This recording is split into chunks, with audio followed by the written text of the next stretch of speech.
Or bigger. All right, I think we're going to get this party started. Yeah.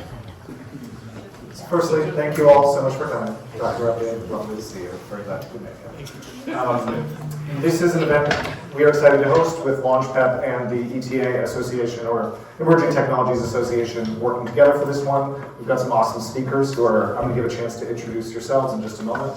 Yeah, we want to thank you all for taking the time to come out. So first, introductions. So we, in the middle, have Brian T. Nowac. We have Tim Donahue on the far side, and Adil is closest to me here. And if we all just want to go through and sort of give a breakdown of who you are, what you do, and I guess, you know, why this is a great event for you to be speaking at. I think that'd be a great way to kick this off. Yeah.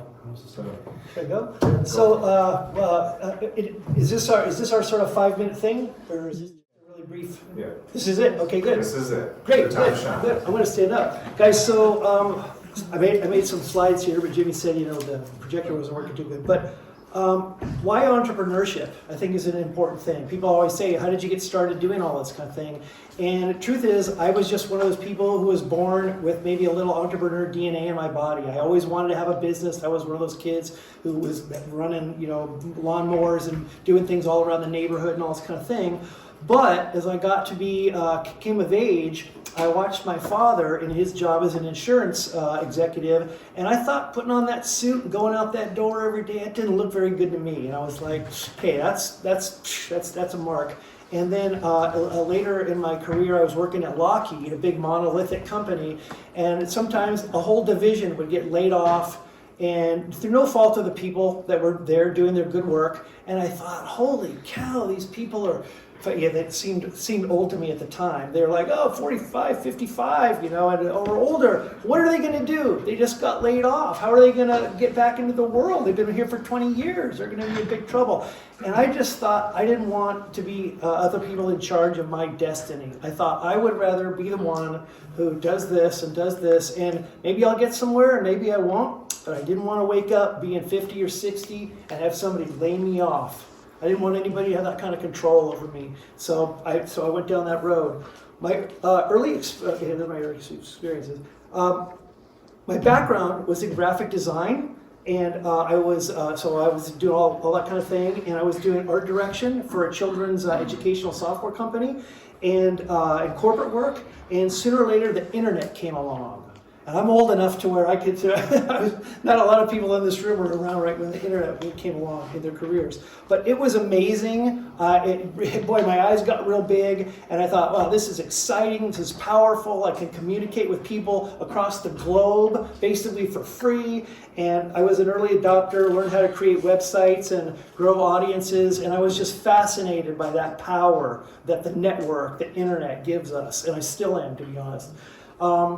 My job and career sort of trajectory, I was just telling these guys, is as an entrepreneur, is I had this big design gallery since I was a web designer. I had this big gallery that was very popular back, 30 years ago-ish. And from that, I went to doing freelance work. And then I had an early version of Upwork, which was called Web Pros Now, which did not work out, but I learned a whole lot. But it was basically, trying to put people together with people that could do their web development work. And then I had an early version of Shopify that was called Client Ready, and we had a rapid, we could launch a store for you in 5 or 10 minutes if we had your data, and we put your products online and get you transacting and everything. And sooner or later, that led to Big Stock Photo, which is still out there. It's a big stock photography company, and Shutterstock owns it now. So that was my sort of entrepreneurial career trajectory in a nutshell. Mentoring, I got into mentoring in the middle of this career, and you guys might have this kind of thing too, but people used to call me all the time, Tim, can we have a coffee? I have an idea. I want to tell you about my idea. See what you think. So that was going on for years. And then after I was retired, I learned about this group called SCORE. And it's a national volunteer business mentoring organization. And I'm very active with that now. So I have 3 or 4, sometimes 5 new people a week that are busy trying to build their businesses. So I'm listening to a ton of different business concepts and they're coming from all kinds of different areas and different levels of understanding, and I'm trying to help them figure out how to get ahead and how not to make. I always tell them, I want to get you between this point and this point in as straight a line as I can, instead of all of this, which is what's going to happen, like if we don't sort of work it all out.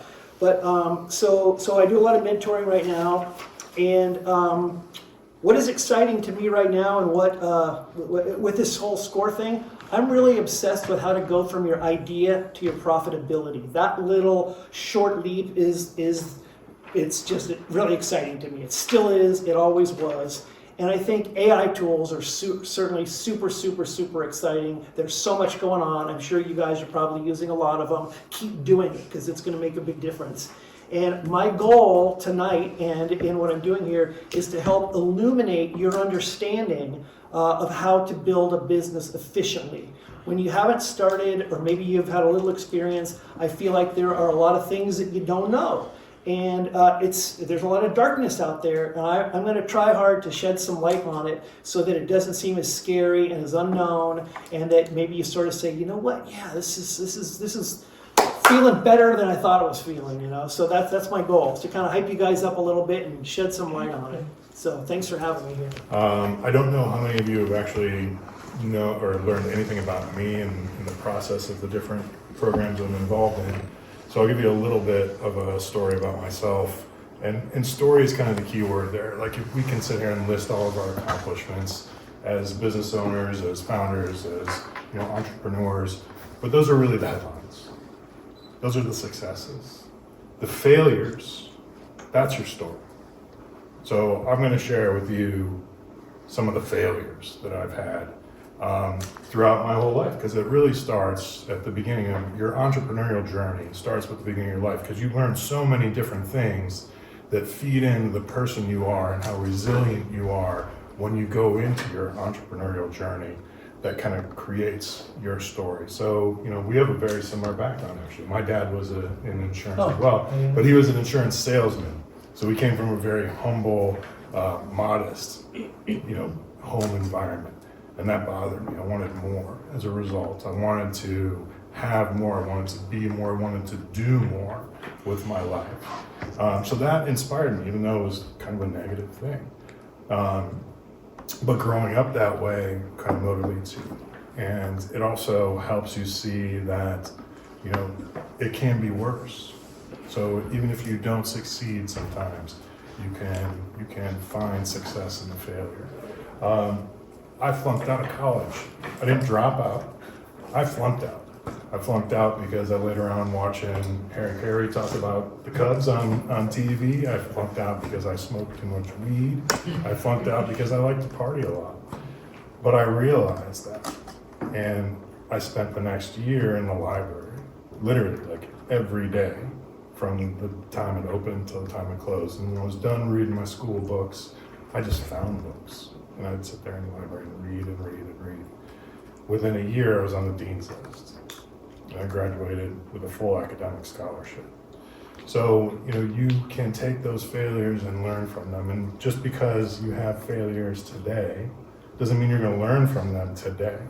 You might not learn from them for 10 years, maybe not even 20 years. You may not learn from them until you retire or after you retire.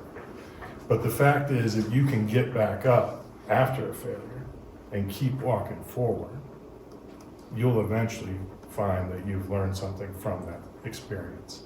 And that's what the continued failures are all about. Continuing on, and if I go too long, because I'll just talk about this all day long.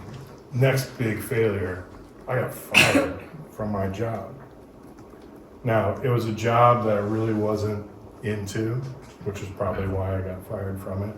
But I found myself, nevertheless, no job, no money, and then my fiance broke up with me. And what did I do? I decided to go back to my roots and think about what were the things that I was truly passionate about, and then build a career out of that. And that took me on a journey that was 3,000 miles from where I grew up in Ohio to California with nothing, just the stuff I could fit in my car, and then started to find my way into the industry that I'm now in, which is the entertainment industry.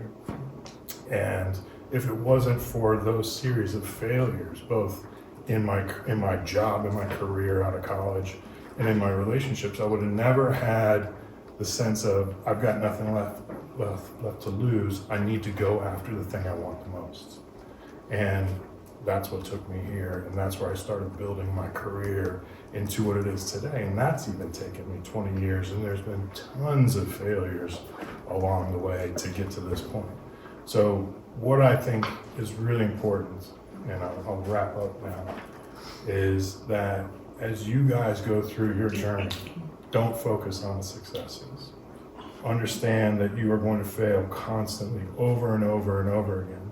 If you are resilient, and if you are persistent, and if you have a positive attitude, just keep getting back up and keep walking forward, your story won't end with that failure. Thank you. You're abandoning the microphones because we all have loud voices, so I think that's great. It's going to be intimate and awesome. But then next is Adil. Yeah, where do I start? First off, Ryan, incredible. And now I know where frenemies because I'm from Michigan. I'll speak about the three main themes of my life that have led me to where I am today. One is I was born to immigrant parents that struggled a whole lot when we got here. I mean, there were like 30 people living in our house at one time in a 2-bedroom home. It was ridiculous. And then my dad managed to get a government job, and we traveled basically every year, at least 2 to 3 different states. So I lived in 30 states and 2 countries in my lifetime. I'm only 30, by the way. So that's moving basically 1 state per year, if you average it out. And that chaos, that constant flux of movement made me realize a couple of things about myself. How many of you guys are familiar with the concept of the 4 M's of motivation in social psychology? Anyone here? Okay, so I'll tell you about it. Oh, you know? Nice.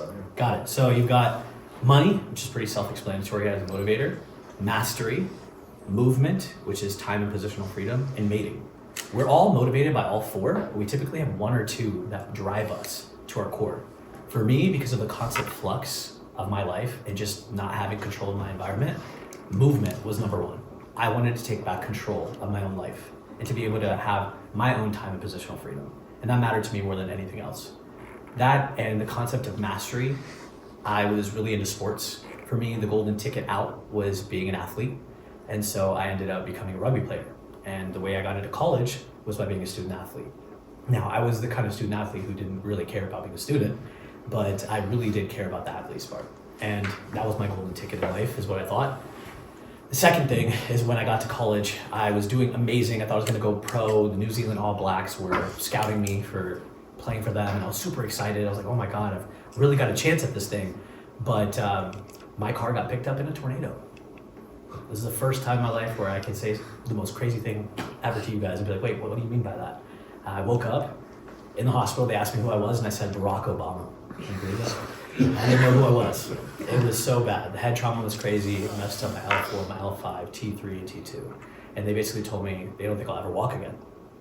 It was in that moment where I realized that I refused to believe anyone about what they said about my life, and that I would just have to keep persevering. So I had 2 years where I was sitting there, basically just wilting away in this bed. And that's when I started reading. I picked up the habit of reading, and I think I learned more in those 2 years than I probably have in my entire life. I became the true academic that I should have been my whole life. And that really made me realize that I had something else to offer this world outside of my body. And I started focusing on what that could be. What could I co-create with other people around me? What was I learning about that I could share with other people? Because I was stuck in this bed for 2 years and barely got to see my friends. So as soon as I was able to get out, I just wanted to talk. I wanted to connect with people. I wanted to know what they were learning and if I was learning anything that made sense to them. And that was really important to me. And the third thing that I think really shaped who I am today is that I saw a lot of examples of what not to be versus what to be. And that showed me that anything is possible as long as I dreamed it and believed it and worked for it. Rolled up my sleeves and made it happen. So I was in undergrad at the time. I finally got a new lease on life. I started slowly walking again, which everyone thought was a miracle.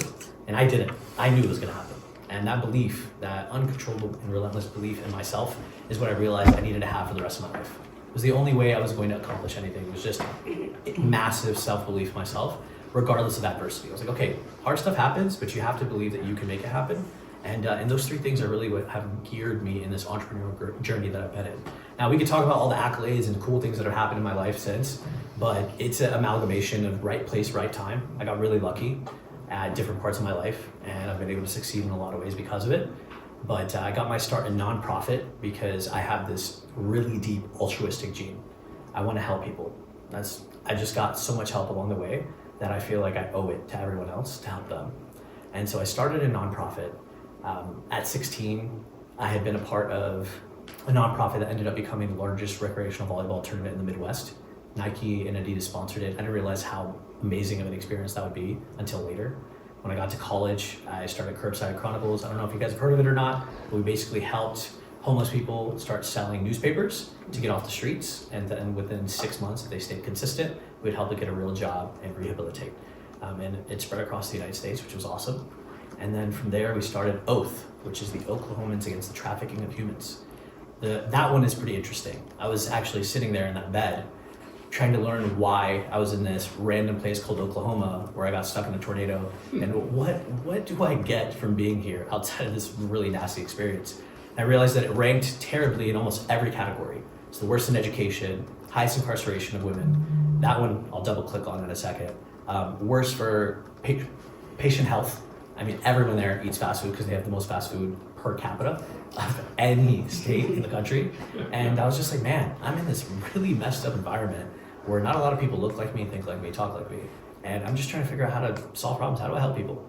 And when I realized there was a high incarceration rate of women, that was something, it just kind of took me by storm. I was like, why? Why here of all places in this random place in the Midwest are more women getting incarcerated? And I realized that because it's a hyper-conservative state, and it's the largest city by landmass in the country, all the interstates in the United States travel through Oklahoma. If you want to get from one side to the other United States, you have to go through Oklahoma City. So whether you're going north, south, east, or west, you got to travel through. So all the sex trafficking happens to go through the inner city of Oklahoma City. And what they did is that they would take these women and they would put them into prison instead of keeping them on the streets. That's what they were worried about because they're a hyper-conservative state. They figured, we don't want people soliciting in the streets, so we'll just send them to jail. That stuck out to me, and it really ruptured a part of me in my soul. I was like, well, there's no way. Like, there's got to be a different solution to this. We need to do something about it. And I learned so much about myself through that experience. I realized you learn more about yourself when you're helping serve others. And I got this bug in me where I was like, okay, the rest of my life is going to be about helping others. It wasn't until I met one of my best friends at the end of college. His name's Alwani. Would love to introduce you guys. Incredible human being. He told me, hey, you're good at this nonprofit thing. Maybe you should go for-profit. And you'll finally be able to feed yourself instead of just constantly asking everyone for money to help the causes that you care about. And that's where I ended up going for-profit, and I started building things. And that's the start of my journey. Now we can fast forward to where I am now, what I'm doing, and hey, I'm looking for interns if anyone's interested. Working on a healthcare management services organization currently. And what that looks like is we are basically trying to solve the chronic care disease epidemic that's happening in the United States. We have this crazy J-curve in the United States where more people are dealing with chronic care disease. We'll have, on average, millennials and above, 2 comorbidities in our lifetime and die from one of them. And then on the other end of this, we have this concept where more people, after the pandemic, who wanted to be physicians are burning out or don't want to be doctors. So we have a huge gap in the marketplace of a lack of clinical provisions and applicable access to care, especially in middle America, that we're looking to solve the problem with. So 2 different J-curves happening at the same time. And that's where we sit, right in the middle. We decided we'll try to solve this problem and bring good people to middle America to help solve for the underserved communities who don't have access to critical care. And that's what we're building right now. We started 22 months ago. And in the first 18 months, we went from 0 patients to 63,000 patients under our census. We are the 6th fastest growing healthcare company in the United States right now. How did that happen? I don't know. Right place, right time. That's really what it comes down to. And most of my experiences have been right place, right time. So that's my story so far.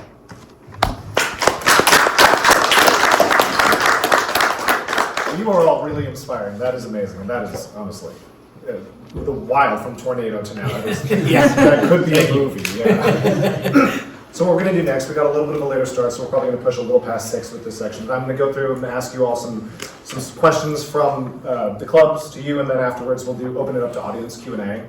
when I ask, whoever wants to jump in can jump in, or I can call you out if you want. But yeah, let's get started with some speaker Q&A. So the first one, there might be a little bit of overlap here with what you spoke about, so feel free to just pick and choose what you really want to dive into. But what inspired you to start your own business, and how did you choose your industry? So Tim, if you want to go ahead with this. I'll jump in real quick. I was telling these guys, so stock photography was the big stock photo, that was a big thing. And I think it's worth saying that I didn't invent anything brand new. I just took something that somebody else was doing, which is a company called iStock Photo. They were already doing it. I was like, wow, this is a really cool model. And it was new, it was a new model. But the only thing that I changed was these people that were running it, they weren't very nice to people, and people didn't like them. And they had a bad rap online. People were like, gosh, those guys. I thought, why don't we just do the same exact thing but be nice to people? We'll be very friendly. We're going to help everybody, and it's going to be a whole different vibe. And that's what we did. And, and it worked. And so I think that's worth saying. You don't always have to reinvent the wheel. Copy a good model and improve upon it. Let's go in order, I guess. I would say for me, I just sold my last company, and I was meeting with my accountant, and he's like, okay, you got enough money, you can do whatever you want to do. What do you want to do? Because he's like, I know you don't want to do nothing. And I said, no, I absolutely, here's what I want to do. And I had already built a deck of what I wanted to do. And he's like, I'm in. And I said, what do you mean? He goes, I want to invest. And I said, why? And he said, because I can tell you're passionate about it. This is something that you've always been passionate about. You've always been in this space. Your heart has always been in this space. And I was like, yeah, you know what? You're right. Like, I didn't even think about it because I was just doing what was feeling right to me. And so this is the industry that I love being in. I love working in. I love doing the things that people do that work in this industry. And I wanted to kind of take control of it and have an impact on that industry. And so that passion is what drove me to get into the space that I'm in now. For me, I'm in 4 separate sectors: healthcare, technology, renewable energy, and finance. This all comes from curiosity and impatience. When it comes to curiosity, obviously, you just look for broken systems and the things that you love, and you try to solve a problem, a massive problem if you can. With the impatience, it's just being in meetings feels like watching paint dry very slowly, and entrepreneurship to me was an escape hatch. And so I looked at being in these industries as a way to solve for my irritability and impatience from working with other people and building my own things, because I didn't have a huge problem with authority growing up. Reasonable. Yeah. So next, I'm going to ask, what key factors do you believe contributed to your company's early success? And if your company is, still young, what do you believe is helping you succeed currently? Early success. This one comes down to the fact that it's very visceral for me. I dealt with the healthcare system myself, and I saw all the incongruencies in it while I was going through it. And I spent 2 years doing interviews. Basically, I did 1,042 interviews across the industry of healthcare, clinicians, operating staff, etc., trying to figure out what the big problems are in healthcare, and then tried to find solutions that we could build around. That took 2 years. So don't be afraid to do a deep dive into learning about your marketplace before you start a business. And we grew fast because we knew exactly what problems people wanted solved, and we were able to help them. You got to get introduced. Who's the keynote speaker at the Most Fundable Companies? John. He's got to meet this guy. You guys would hit it off really well. It's very similar. He actually is starting a course here. We can show you afterwards. Yeah, definitely. Sorry. I've been up since 4:30. I'm just kind of tired. We appreciate you so much. Oh, yeah. Yeah, no, go ahead. I would say for me, or for our company, we launched 2 years ago this week.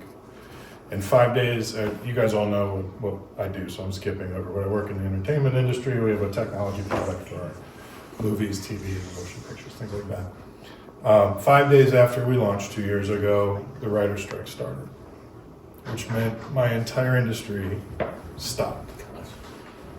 And it really didn't start up again, even though the writer's strike and the actor's strike ended by the end of that year, the calendar year. There was a looming other strikes that kept business outside of the U.S. for almost another year. And so for about 16, 18 months, there was no business for me to go after. There was no market. So it was a tremendous problem. And so for me, what I had to have faith in was that when that market did come back, however it was going to come back, I needed to know that my product was going to work for whatever customer came by, and I might only get one shot. And so our efforts were focused on grassroots marketing for anyone who would listen, but also listening to them to make sure our product had product market fit. Because you might just get one chance with that ideal customer, and if you do, you better make sure that your product is what they need, because you might not get another chance. So spend the time making sure it's the right product for the right price and the right customer. Yes to product market fit. We could just say product market fit, everybody study it, go home. So I'm going to say factors that contributed for me were that I had already built a couple of big websites with lots and lots of users and a bunch of servers, and so I knew a little bit about what it meant to handle server load and a lot of people and stuff like that. And then one of the sites that I had, I was able to use that traffic that I had to launch Big Stock Photo. And I hate to think about what it would have been like if I didn't have this big built-in traffic and this big built-in community. I understood the product, the photo product, deeply because I was a designer and I needed the product, and all of the people on my big designer site were the people that needed the product as well. So I understood it deeply. That helps a lot, like you're talking about. But I just think the biggest thing is, these days, obviously with social media and audience building and all this kind of thing, whatever you're doing, if you can build an audience, build it, because it can help you launch. As a matter of fact, I think I launched at least 3 different things. I launched at least 3 different businesses off of the back of the traffic I had with this early website that I had. So yeah, so try to build an audience. Awesome. Moving on. Can you share an example, excuse me, of a major setback you encountered and how you and your team responded to it? Brian, why don't we start with you? You're in the middle. You never get to go first.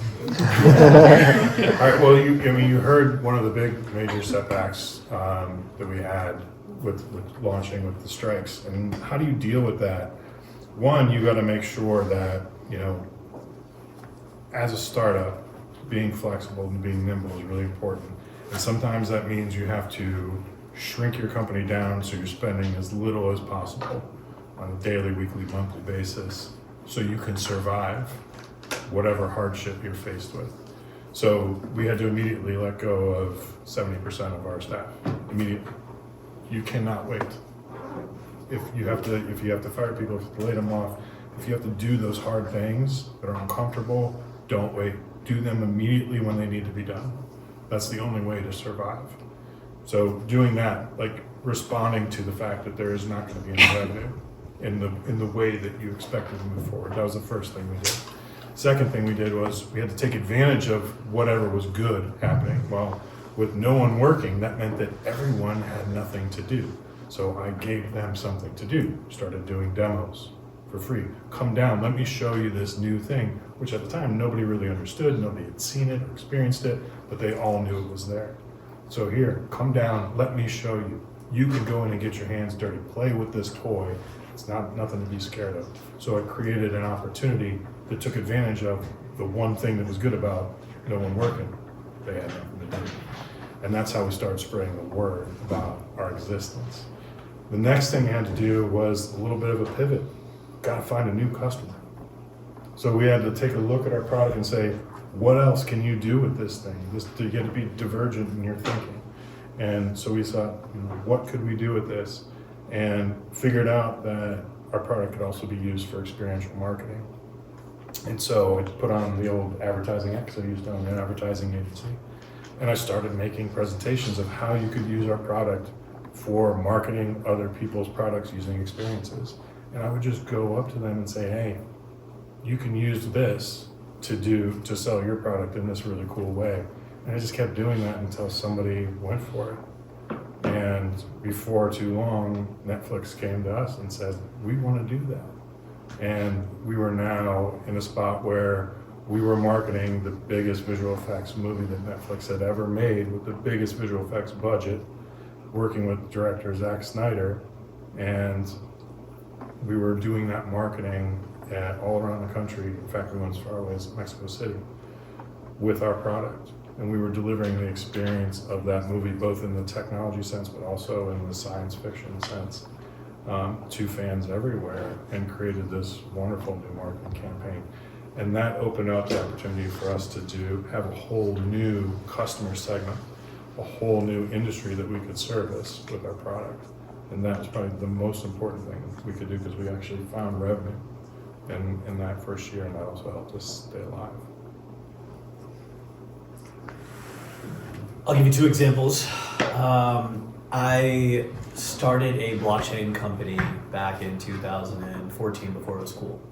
And 2 years in, our server crashed and we lost 12 hours worth of transactions. What we had to do is, within the first 30 minutes, we owned it and we told everyone what happened. By midnight, we were able to get the servers back up because of redundant backups. And then we sent out apology brownies to all the users that were affected. What that basically taught us was that churn actually fell, and transparency actually helps build trust. It's a really big important lesson in any business, is the more transparent you are with your clients, the better of a relationship you'll ironically have, regardless of how hard of a setback you'll deal with. That one was critical for me to learn in business, because I was really young and I didn't realize how valuable it can be to be so open with your stakeholders or external stakeholders. The other example I would give is kind of similar to what you were dealing with during the pandemic. I had just started a solar company and everything shut down. So many people were losing jobs, no one knew what to do. And I ended up cutting and foregoing my salary, and what would have been my salary, I started giving away to all of our employees to make sure they could take care of their families. I didn't realize that people would start posting about this online. And when they started doing that, to your credit, what you said about building a brand, I'm not that guy, I'm not on social media. So for me, it was, I guess, a boon to the business, because a lot of people who had lost their jobs started calling us, asking to get hired. And within a year during the pandemic, we became the fastest growing solar company in the state of California, which was unheard of. And it was just because people saw these random acts of kindness, and that was enough for them to say, we want to work for this guy. I never thought it would happen that way, but I guess when you do the right thing, it pays off. So if you can just really focus on doing the right thing at all times, you will win. You will truly win. Funny. I was going to talk about server redundancy and failover planning, because honestly, I never ran into a lot of big major setbacks with the things I was doing. Growing the companies was hard, but we never ran into any massive setbacks. But sometimes the servers would, take a dump or whatever, and redundancy and failover. But so he already told the story. But I've got a different lesson for you, and that has to do with setbacks that I thought that I might have. And I almost didn't start Big Stock Photo because I thought, number one, some big company like Google could knock off what we were doing in moments, because I was a little team with a few people. And I thought, wow, we might spend all of our time and Google might just knock us off. And the other thing I was really, really concerned about, the way that this Big Stock Photo worked is that people around the world would upload photos, and then we would look at them and categorize them and stuff, and then we would sell them. And if we sold it, then the photographer got a piece and we got a piece. So randos uploading photos from all around the world sounds like a problem. I was like, wow, this is going to be a problem. People are going to be stealing, other people's IP all day long and uploading photos that are not their own, and we're going to get sued into oblivion. And this is probably going to happen like in our first or second or third or 6th month or something. And I was deathly mortified and afraid about all of that.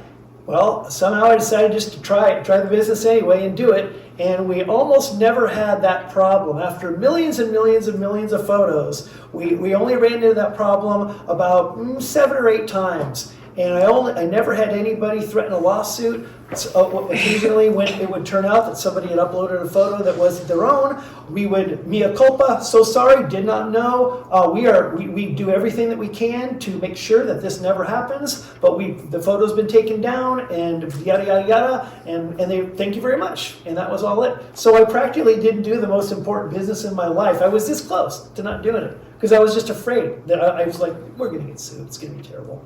But yeah, so don't necessarily let fear, make your big decisions for you. Go try stuff, That's such a good practice. Anticipating the potential problems you can have and having a plan in case they do. They may never happen, but just the fact that you're thinking about it, you're gonna uncover what might, the problems you will face also, but you're also going to help solidify your business, strengthen it, so it is impervious to the little Prepare. things you can't be prepared for. Yeah, do your best to prepare. Yeah, that's such Try a to think great it through. practice. Yeah. Such a great practice.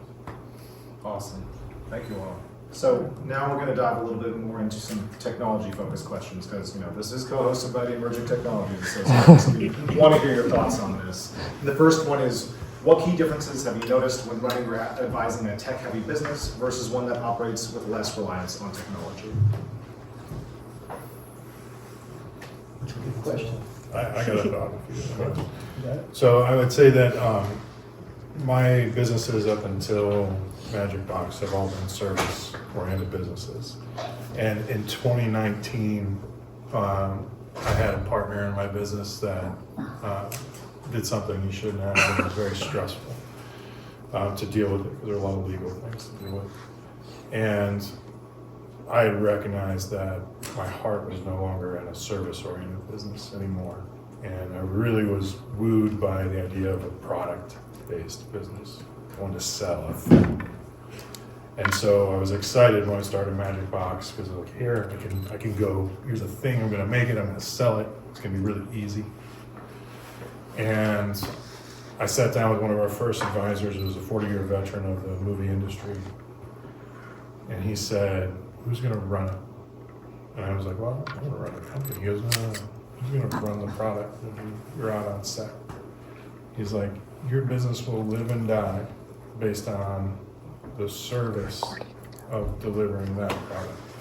I said, shit. I wanted to get away from service, and I realized he was absolutely right.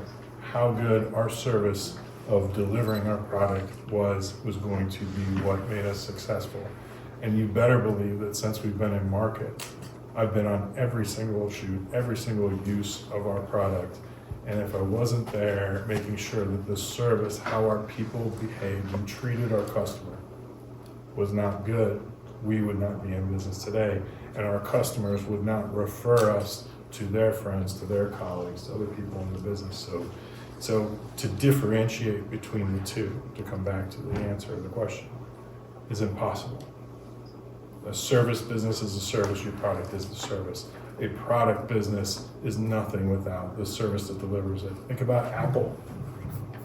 This is a great device, but if it wasn't for the brand around Apple and going to the Apple stores and being able to have that kind of service, this wouldn't be Apple. This would just be Samsung.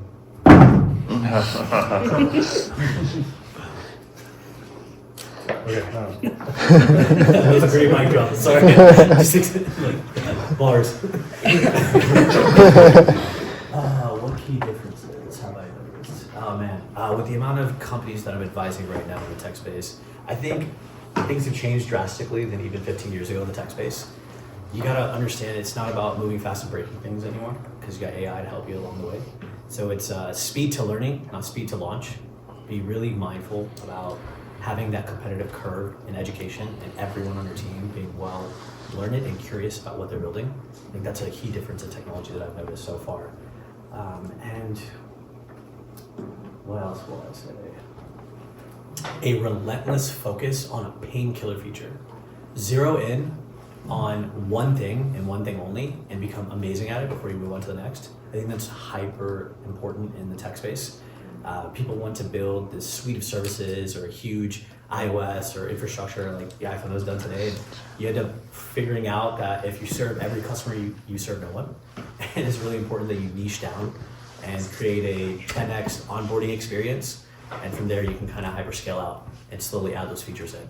So I'd say that's a key difference between tech companies and ones that are non-tech or service-based that I've experienced, or I try to teach a lot of the companies that I advise, is narrow your work down and find your ideal customer. That product market fit happens when you know what your archetype or your avatar is, and you just serve that client to the best of your capabilities, and then let them guide where your company or your technology is going to go in the future. Ask them constantly what extra features they want to see and build for them first. Don't build for what you think the world wants, build for your customers that you already have. And I think that would be the major differences. I got to jump off of something that Adil just said. Don't build the thing that you think that you want to build, and honestly, and go and market test it, validate it. This is one of the key things I talk to all of my SCORE people about. Validate, validate, validate, and that's the process of finding out whether the world cares about your business idea. You care about it, but we don't know if the world cares. You're going to be convinced that the world is going to love your idea and care. Most of the time, they will not. And so you don't learn it until you build the business often. So there are some steps that you can take to front load your understanding about whether or not the world cares. But a funny thing happens for everybody here who starts a business is, even though I'm telling you this, your logical brain is going to say, I should probably validate, the way that guy Tim said. But your emotional brain is going to say, no validation, build business, make business, let's do it, this is fun. And you're going to ignore your logical brain and you're going to build your stuff. And maybe it'll work, and I hope that it works. But I just had to jump in with that validation point, because I love that. You know what I mean? You're so right. It happens all day long. And you know, I built a bunch of stuff using my emotional brain before I even understood that I should validate or whatever. And I guess we're going to talk a lot. I'm jumping around. I didn't have any mentors. Find mentors. It's unbelievably helpful. It's probably the best possible thing besides being a lifelong learner. Find mentors to help you get from here to there in a much more smart, efficient, effective way than you can do it on your own. So that comes to mind. And the last thing is, we were talking about technology versus non-technology companies. To me, that's a very blurry line. I feel like every company is sort of a technology kind of a company on some level these days. It's required, and if you think you have a company that doesn't need any technology, you're probably wrong. So I think there's a blurry line, but it made me think about the difference between a service-based company, which you guys are talking about, and a company that's not so much of a service-based company. High-touch service versus low-touch service. I've been lucky enough to run a bunch of things. Like when I sold photos, I didn't have to meet with the customer. I didn't have to answer questions. We had a FAQ and they could look that up, and we had customer service people that would be on the phone, but it was a very, very low touch business. It was simple. You see a photo, you buy the photo, you download the photo. And I had a number of other businesses doing simple things like that. And I also had a business where the early Shopify thing, we were building websites for people. That was a very high touch service business. And so just know the difference between whatever you're getting into, between how many touches you're going to have with that client to operate your business. Just be aware of that, because there's a big line in between a high touch and a low touch sort of business. And I didn't learn about that until I realized I didn't like high touch service businesses. They take too much time. They sneak and they burn up your time that you never see it coming. And you're like, oh my God, I just put in 100 hours on that job that should have been a 25-hour job. So just know that there's a really big difference, and be aware of that. I'd add to what Tim said. Finding mentors is so important. I think more important than actually doing the business, because they know so much more than you and they have so much more experience. They can save you a lot of headaches. I'll give you a great example of a headache that I had, a $15 million mess up. Pretty simple to understand that you should go out there and validate, like Tim said, but I didn't. So we invested $15 million building a product no one wanted. And the lesson learned was talk to 100 customers before you write a line of code. And it's a hard one to learn, but once you learn it, you never stop asking questions of the market to figure out what you want to do. And I totally agree with you. If I had a mentor to tell me that, I probably would have saved a whole lot of money. Mentors, find one, find 5, 10. You get multiples, because you don't want to just take whatever they say and just do it. Right. You want to take what they say and then think about how you could apply that with your own kind of perspective. Yeah. They're advisors. They're not Yep. They're people not struggling. gods. Yeah. Yeah, they know what they know, but find a few. Awesome. Got a couple more questions before we open up to audience Q&A. The next one is, when exploring new technologies, how do you determine if one is successful enough to integrate into your business or startup plans? I'll jump in on that. I'm playing with AI so much because there are so many exciting things happening. And for all of my young business founders, some are not so young, but the point is for all my founders, it's really, really important. So I am stress testing all of these things as hard as I can. And I am being as critical as all of these tools as I can. And I think that's what I do. I use it myself for my own purposes, and I stress test it. And if it doesn't measure up, then I move on and I keep looking.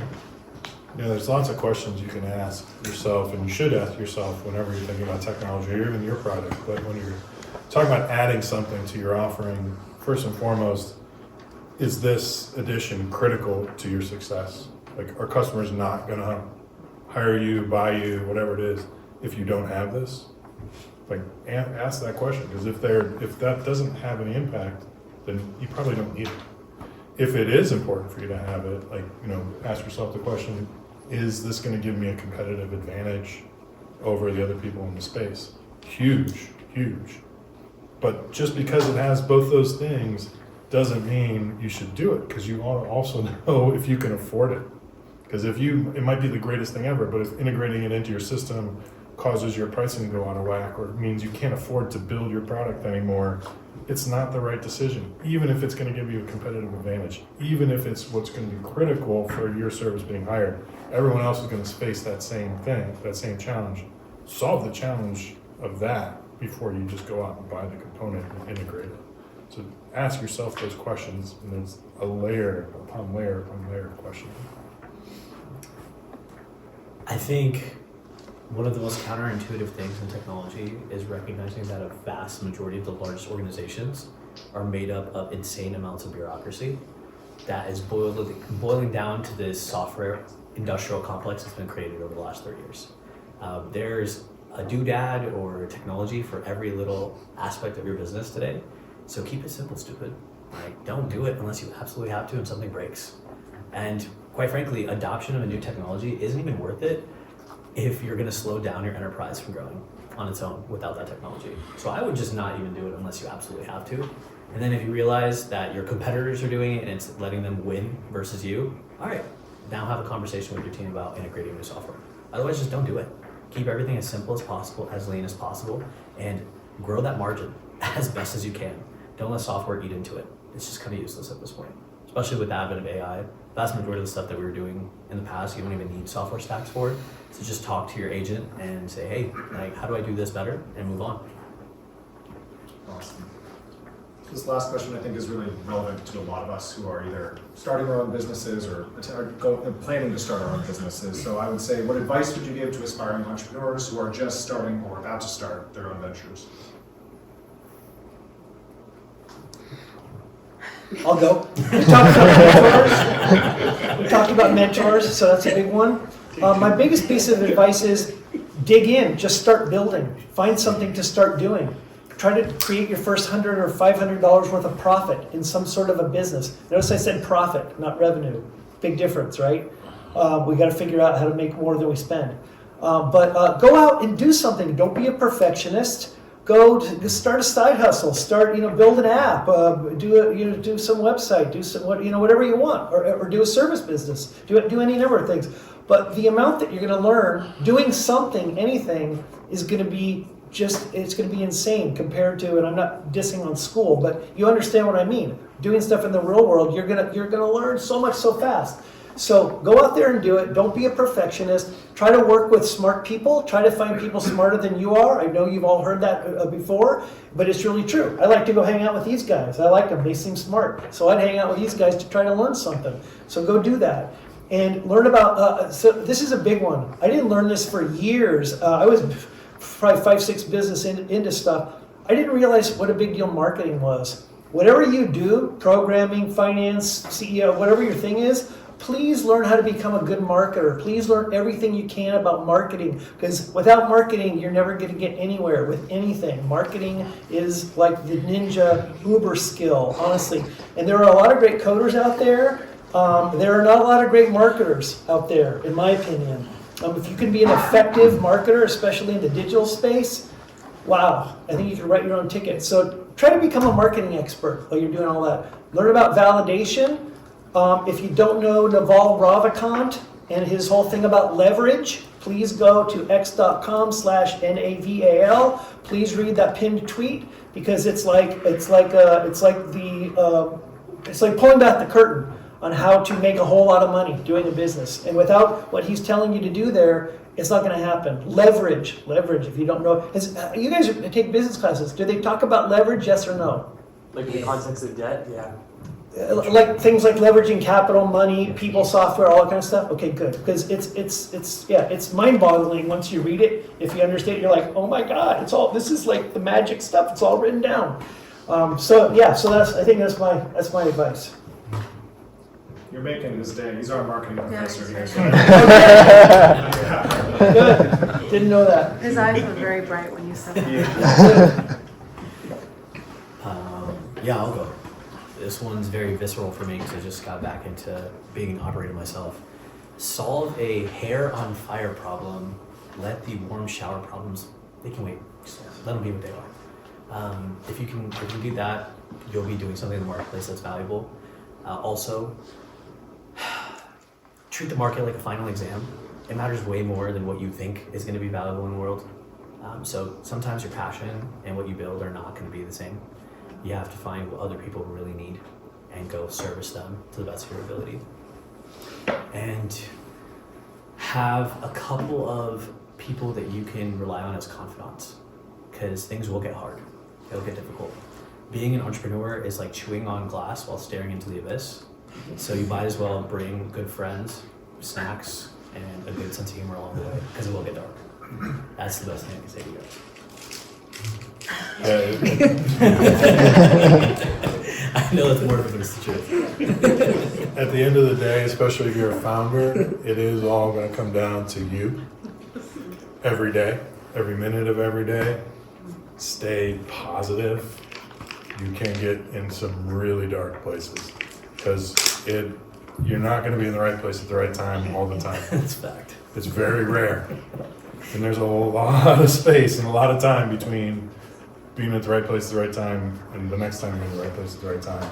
And there's some dark days. So stay positive and stay persistent. Get back up every day and go face the music. Good, bad, ugly, and you'll get all of them. Sometimes you get a lot of ugly. Same day too. Before but somehow it always seems like by Friday you can end the day with a smile, or by the end of the month you end the day with a smile, or by the 1st the sun comes up. And it does, but only if you keep getting back up. So keep being persistent, stay positive. Don't let what anybody says, any rejections get you down. Just keep going. There's this quote from Calvin Coolidge. I invite all of you guys to look it up about persistence. One of the coolest things I've ever read myself, and I have it like taped on my fridge. Helps me a lot. So I totally agree with you. The word persistence is super important. Yeah, on that same note, I always tell people the only way to fail as an entrepreneur is to stop stepping up to the plate. Keep stepping up to the plate and swinging. Brian said something earlier about that. Like if you fail, like then I forget what you said, but something like that. Yeah, so just keep swinging. Entrepreneuring is not a target or a destination; it's a path, 100%. And I think you should expect, if you're an entrepreneur, you should expect you're going to be involved in 5 to 10 businesses probably over the course of your career. It could be fewer, it could be more, but it's going to be a lot, and it's definitely a path. So don't hold your breath to get to that finish line, because it keeps the goalposts move all day long. So stay on the path. If that's what you like, if that's the kind of person you are. It takes a certain kind of person, but that's how it works. I'll add something to that because I honestly feel like it's super important. One of my mentors told me that the most important games we play in life are the infinite games. So relationships are an infinite game. You don't win it, you stay in it, and that's winning. When it comes to business, it's an infinite game. You don't win by doing the business, it's staying alive as a business. That means that you're winning. And when it comes to your health, staying healthy is winning. So playing the infinite games is what life is about. And if you just stay at it, you're gonna win eventually when it's all said and done. So just be very, very appreciative of the journey, whether it zigzags like mine has, it goes up and down like others, like you just have to really have fun with it, even the dark moments. But yeah, that one really stuck out to me from my mentors, so I wanted to share it with you guys. I had a note about mentors too. They say in life, like some people say this, you have 3 stages in life. You have the beginning where you learn, the second stage where you earn, and the third stage when you return, you give back what you have learned. And when it comes to mentors, be careful. There's a lot of professional advisors out there. There's a lot of groups who do advising. Anybody who asks you for money for their advising, tell them to fuck off. True advisors are in the return stage. They want to help you. They want to give back. Their reward is doing that. If they're trying to make money being advisors, that's a red flag. And there's a lot of those people. 1,000 to 1, if not more. So watch out for them. Find the people who want to help you. Those are the people who are going to help you the most. People, you should all know that people who have already had a career of some sort, have some success, they are surprisingly open and willing, I believe, to help young people because they see you in themselves. And so don't be afraid to approach anybody, even if you don't know them. If you know, call a business if you think it makes sense. Call them and tell them who you are, and just tell them what you're doing, and tell them that you're looking for a mentor.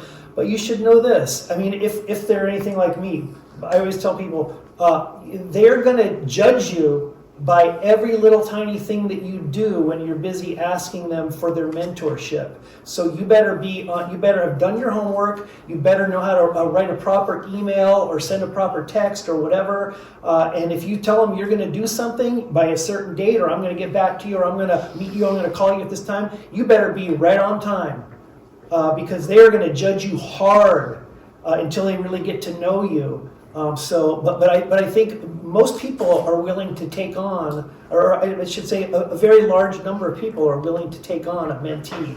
So they're easier to find than you might think, and don't be afraid to just go ask a person that makes sense to you. But just show up for that person, show up for them, because they want to know if they're wasting their time on you. Treat your mentors like investors. Monthly updates, clear ass, and thank you swag. Coffee goes a long way too. That was a lot of great advice. You guys could genuinely have a podcast. You work so well together. So now we're going to open it up to the audience Q&A. I want to invite you guys to ask any questions you may have. And Lisa is ready to go. I'll get us started so no one's scared to ask questions.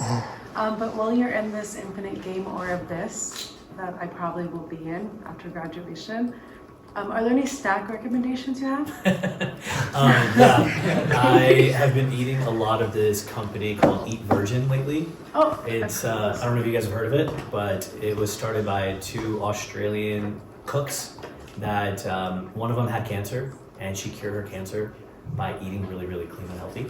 And so she decided to make a product out of it, and I eat that a lot. I've been eating that a whole lot. I've been dealing with a lot of health stuff myself over the last year, so I've been dealing with, I was like, okay, let's start eating a little bit more healthy instead of the random junk food at 3 o'clock in the morning because I got from being in the abyss. Yeah. So yeah, I really recommend that. Keeping protein around, super important. In any kind of way possible, just consume protein all day. Even if you don't get anything else in throughout the day, just get some protein. Good protein, not protein bars. Right, real protein. Real meat. real protein. Tempeh if Eggs you're are a amazing. vegan. We will have some protein after. Awesome. Thank you.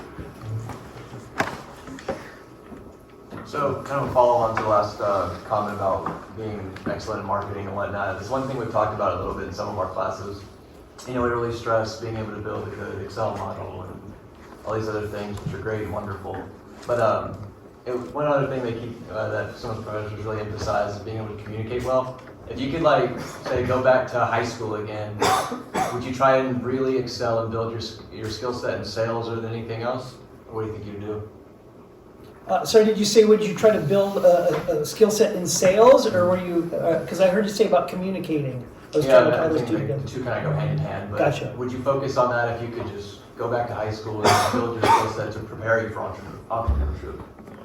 Well, like you already heard me talk about marketing, so I would say I would have learned a lot more about marketing. Real quick on the communication thing though, we haven't touched on this yet too much, but being a great communicator, I think is probably one of the 4 uber skills of being a good entrepreneur. And obviously investors have to, believe in you. But even more importantly is your people that are working for you have to believe in you. And they have to trust you. And your word has to be gold to them. They have to absolutely trust you. And a quick and dirty story, years after I sold Big Stock Photo, I was having lunch with one of my programmers, Daniel. And somehow it came up. I said, because we had the most ragtag little thing. I'm a bootstrapper, and so we all worked remotely, and we met at Pete's Coffee multiple times during the week to have meetings. And it doesn't matter. It was ragtag as hell, but we made it work. And I said to him, why did you guys work for me for such a long time? And how did you guys, we didn't even offer benefits and stuff. They were contractors or something. But I said, why did you guys stick with me for such a long time? And why did you come to work with me? And he sort of sat back in his chair like this, and he goes, you don't know? I said, no, I do not know. And he goes, we trusted you. We believed you. You seemed like you knew where this ship was going, and so that's it. We trusted you. That's it. And I was like, wow, amazing. So trust, it's freaking huge for running a business and having people and keeping the ship going in the right direction. I would want to point out too, this has nothing to do with your question, but just note that sales is part of marketing. Sales and marketing are not interchangeable things. They're very, very different. They have different philosophies, different ways to approach things, and a different end result and different goals. What I think is more important than even communicating is really getting down to an understanding of who you are and why you exist. So answer the question like, why are you doing this? What are you trying to do, of course, but why are you doing it? And what is this goal that you're trying to accomplish? If you can understand that and communicate that, the sales will happen. But know what you're trying to do and why you're trying to do it. Have a motivation. Understand what's driving you to get up every day and to do this thing. That's more important than having a good, sexy sales pitch. Thank you. Yeah, when I heard this question, I was thinking about something that Tony Robbins said to me in a private training once. I kept saying, I should have done this, I should have done that, looking in hindsight, and he said, stop shitting all over yourself. So I would give you advice not based off of what you could or would have done or should have done in high school, but what you can do today. The main focus with communication is being a great listener every single moment of your life for the people that are around you, and doing that on a day-to-day basis. It's not really important about what you say, it's about how you make people feel. And communication is really about listening more than anything else. And if you can guide the conversation by being a good listener, you'll always win. The sales part of things, it's the same thing. If you know all of the things that your client is dealing with, and you know all of their objections, by listening, you'll be able to solve all their problems and sell them on whatever you have going on. Same with marketing. If you are wanting to market to the right person, listen for the right archetype that you want to sell your marketing to, you'll be able to sell to them in the same way. So I think it really comes down to being a good listener. And also, every single day of your life, if you can meet a new person, try to, and have a healthy conversation, not about where you're going, but about who they are. And I think you'll end up being an excellent communicator by the end of it. It just stacks on top of itself every single day. I've had this weird obsession with doing that my whole life, I would say. I could try to meet one new person. So I'm gonna meet all you guys today, and I've hit the bucket for the day, but we'll have to do it again all over again. So. Well, I have a question. So something I'm pretty passionate about is creating company culture and making places really optimal places to work for the employees and everybody who's involved in the business. What are some things you three do to create the company culture that you want to see from your business? You guys want to go? Okay. This one's super easy. The mantra is high intellectual integrity, a bias to action, and being willing to allow people to fail and celebrate them for their failures. Because you're going to mess up along the way, so that culture should be celebrated, not reprimanded. If you can build that trust like Tim was talking about, with your teammates, then they will always know that you are going on this journey for the long haul. There is a difference between building a family-like environment and building an actual entity or operative business, because sometimes, even if you're family, you gotta let people go. So I would recommend not building a family-like environment for every business, especially if it's one that you want to scale. If it can stay small, then for sure. But if it's gonna scale, then try to build that culture around that high intellectual capacity and integrity and bias towards action. But yeah, for me, the way we did this is we have a maintenance toolkit. So 10-minute retros on a weekly basis, fallbrations monthly, aka celebrate all the losses or the failures that you've had and how you're going to get better the next month. And do not underestimate a hashtag pets Slack channel, because morale boosts from watching a pug in pajamas will really get you far. I've worked in that creative space a lot up until this current company, and small businesses, 10, 15, 25, 30 people. And it was always the kind of rule of thumb was, you know, you're gonna have a lot more failures than successes. It's gonna be a lot harder, a lot more hard times than easy times. Be around people that you like. Hire people that you like, because you're gonna spend a lot of time with them. You gotta be able to look them in the face in the good times and the bad.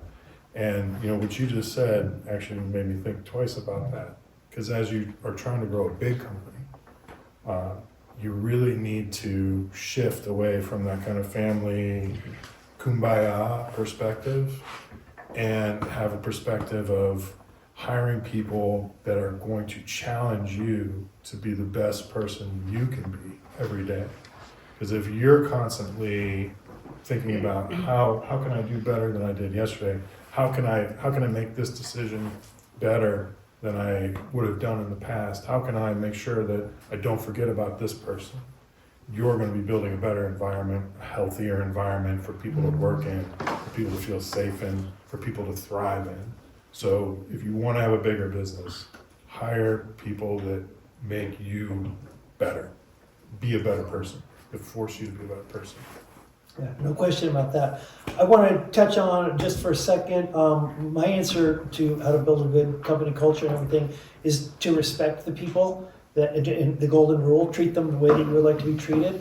And I'm bringing that up because we see Musk or we see people like Steve Jobs, and we hear about some of these mercurial, founders who don't treat people well. And maybe some people can get away with that. I wouldn't recommend it. I would recommend respect and trust and all that kind of thing. So maybe don't be fooled by some of these high-flying people. Awesome. Do it at your peril, I suppose.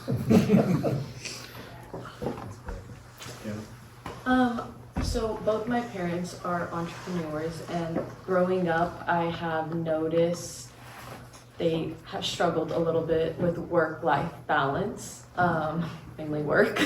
So I'm curious, because now growing up, as much as I'd want to be an entrepreneur and have my own business, I've also seen the other side of it, which has kind of turned me the other way. How do you guys manage your work-life balance, and what is a tip you would give to an aspiring entrepreneur regarding I'm that? the wrong person to ask that question. Still trying to figure that one out. And it's okay if you don't have it. Just answer the question. It's okay if there's no balance. You can Yeah. tell us. I don't know if it's okay or not, but it's hard. I'll tell you that. Like, I don't know what the right thing is for sure. Maybe try to integrate your family into your work. Maybe that's a bad idea too. I don't know. That's a hard one. It depends what you really want out of life. Like, are you becoming an entrepreneur because it sounds cool or because you really are passionate about the product or the service you're offering? If that matters a lot to you, then you need to find a partner who's willing to support you along the way, and you probably won't have balance, especially until the business takes off. My partner's here in the room, and she knows how much time I spend on my career. 90% of my time goes to that, 10% goes to her. She was saying 95%. She's not wrong. And she's, bless her soul, she's okay with it right now, because you live life in seasons as an entrepreneur. You have to be willing to go through really tough times from different parts of your career. And then eventually, if you make a lot of money from it, you can settle down if you want. That's what most people want to do, is they want to make a whole lot of money, and that's why they go into business. I don't really think that should be why you do it. If you love the game, then play the game.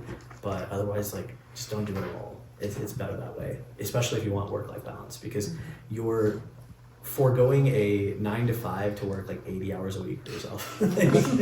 So that's really what you're doing. Without a safety net. Yeah, no safety net. So yeah, I mean, if your parents are entrepreneurs, you at least know what it was like for them. And you can pretty much realize that I don't think any of us here or anyone else you'll meet who's done it will tell you there's any real kind of balance. Yeah, I echo everything Adil said. My wife is here, she's right over there, and we did a lot of the stuff that we did together, and we did not have a good work-life balance, but we were doing it together. And this brings me to something I wanted to mention, is try to have a good partner, try to find a supportive partner. I have friends and I know people who don't have partners that love the fact that they are entrepreneurs and that are saying, why don't you come home? Come on, oh, don't do that, come and do other things. And I shudder to think about what my life would have been like if she would have been asking me to stop working. But she never said stop working, and I worked a lot. And so you watch your parents, they work a lot, and there's a good reason for all that. But if you can have a supportive partner that understands your journey and understands why you're doing what you want to do, and it's not so bad to say that you have a potential to make a truly wonderful life for yourself. And part of that gets to the discussion too of, if you really want to make a lot of money, can you do it working for other people? And generally speaking, the answer is no. You mostly have to do startups or work for yourself, or maybe just become a great investor, or some combination of the three. But so, it's a certain type of a path. I don't think there's a whole lot of work-life balance, but if you have a supportive and understanding partner, that's going to be massive. The X factor is when you have kids. It's easy to pick out a partner that's an enabler and will help you. but when you have kids, they don't care. You've been on that side of the coin, so you know what it's like, and that's the hard part. That's for sure. But it's inspiring at the same time. Of course. There's good and bad with it. You did a great job too. All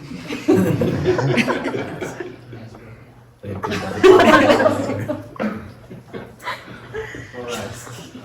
Any other questions? Don't be scared. Well, actually, I'd say let's go for like maybe one more. We are a little over time. We want to make sure everybody can eat. Well, my question, first of all, amazing. I love everything that you three of you said. And the question is, when you mention those dark days, like, do you have some trick or a tip that you use to, get you out of that headspace? Because I have a friend. Man, she's like, "Dang." No, I'm just kidding. Sometimes, like, no, there's no trick. It's all in you. I think it's thirsty trap might be a good friend. I'll tell you, it's not on this case. No, you got to find it in yourself. There's no trick. You just got to dig in yourself, and mentally, emotionally, physically, force yourself at times to get up, face the music, to call that person you don't want to talk to, especially when you owe them money. Or you have to fire them, or you think they want to fire you, like, get rid of you. Obviously you're not working for them, but like if they're a customer, go have those conversations. Force yourself to do the tough things every day. Like that's all you can do. Just move forward. That's for me. The way I answered it is I think compartmentalizing a little bit is a good thing. Don't take on the whole world, and don't take on the next month or the next year or 2 or 3 years of your life. I used to get up every single morning, regardless of whether I was having a good time or a bad time, and I'd get up and I would just say, all right, here we go, just another day, we're gonna go and we're gonna make some progress. One more step, 2 more steps. And so I would just kind of psych myself up, literally stepping out of bed every single day and just kind of steel myself a little bit and just try to pull on that good attitude and just say, I'm going to do some good things today, whatever that is. But it was compartmented. I could take one day at a time. That was, reasonable. Yeah, I would say definitely taking it one day at a time. The best way to put it, because there's a lot of dark days, is you're the most proud of how you made it through those dark days when you look back. And so when you're in them, just remember that they will pass, and you just compartmentalize and say, all right, I'll take it one foot in front of the other at a time. And you look back and you're like, wow, I really made it through that, so I can make it through anything. And you just build a sense of confidence and appreciation for yourself along the way. There's really nothing you do except to give yourself, okay, this is where I am, this is what I'm going through. Take a step back and realize that a year from now, 10 years from now, you're gonna be so proud of yourself for getting through this moment, so just keep pushing. Thank you. Well, thank you so much. It really has been so inspiring to listen to you all speak, and hopefully you can hang out for a little bit if anybody has any other questions. And also, quick shout out, really, thank you to the ETA and LaunchPepp teams, specifically like Collie, Brian, Jimmy, Kiana, Issa, like you guys are legendary and you really pulled this together and made it such an awesome event. So thank you so much to you as well. And yeah,